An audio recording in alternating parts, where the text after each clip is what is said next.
पुणे जिल्ह्यातील आळंदी आणि ठाणे जिल्ह्यातील खडवली येथे बेकायदेशीर बालगृह, वसतिगृह आणि अनाथ आश्रम चालवले जात असल्याचे प्रकार समोर आल्यानंतर ॲक्शन मोडवर आलेल्या महिला आणि बाल विकास विभागाकडून दाखविला कायद्याचा धाक।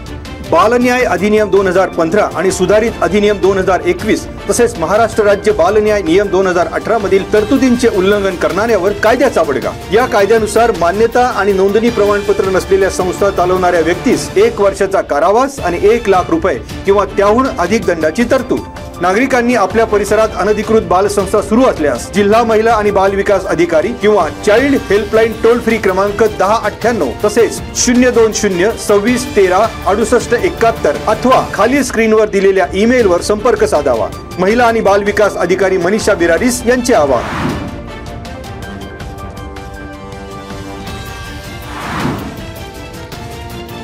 राजगुरुनगर पंचक्रोशीत बिबट्याची पुन्हा दहशत। पाडळी येथील CK लुणावत या गॅस एजन्सीच्या गोडाऊनच्या छतावर बिबट्याचा वावर CCTV फुटेजमध्ये कैद। नागरिकांमध्ये भीतीचे वातावरण। वन विभागाकडून नागरिकांसाठी खबरदारीच्या सूचना। नागरिकांनी घाबरून न जाता काळजी घेण्याचे वन विभागाकडून करण्यात आले आवाहन।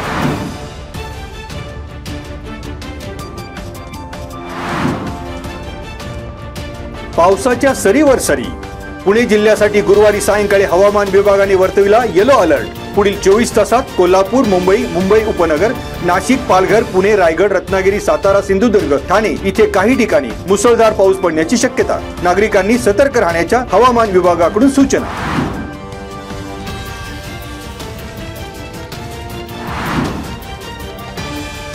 राजगुरुनगर पाबळ रोड येथील सहाय्यक आयुक्त समाज कल्याण विभागाअंतर्गत BC EBC मुलींच्या शासकीय वसतिगृहात छत्रपती शाहू महाराजांची जयंती आणि सामाजिक न्याय दिन उत्साहात साजरा।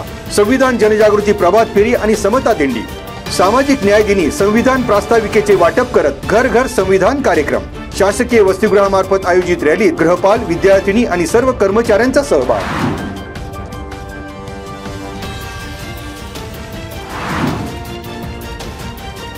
आळंदी मरकळ रस्त्यावर अक्षदा हॉटेल समोर भरधाव दुचाकीच्या धडकेत 40 वर्षीय अनोळखी पादचाऱ्याचा मृत्यू।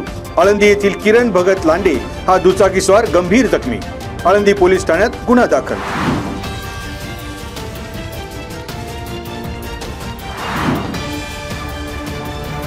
आंबोली ग्रामपंचायतीच्या उपसरपंचपदी कैलास शिंदे यांची बिनविरोध निवड। गाव कारभार सांभाळण्यासाठी पहिलं पाऊल टाकणाऱ्या नवऱ्याला कारभारणीनं उचललं खांद्यावर। गुलालाची उधळण करीत अख्ख्या गावानं केलं हटके सेलिब्रेशन। उपसरपंच पदाच्या निवडीचा जल्लोष, अनोख्या सेलिब्रेशनची जोरदार चर्चा।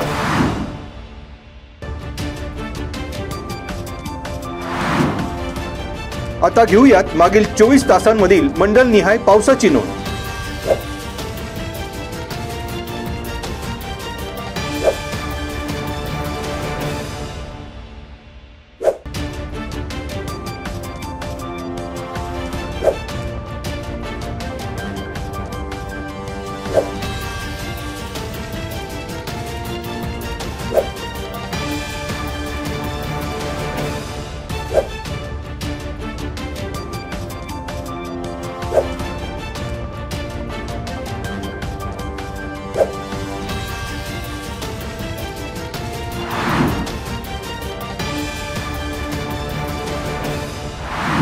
आता धरणांमधील पाणी साठ्यावर एक नजर।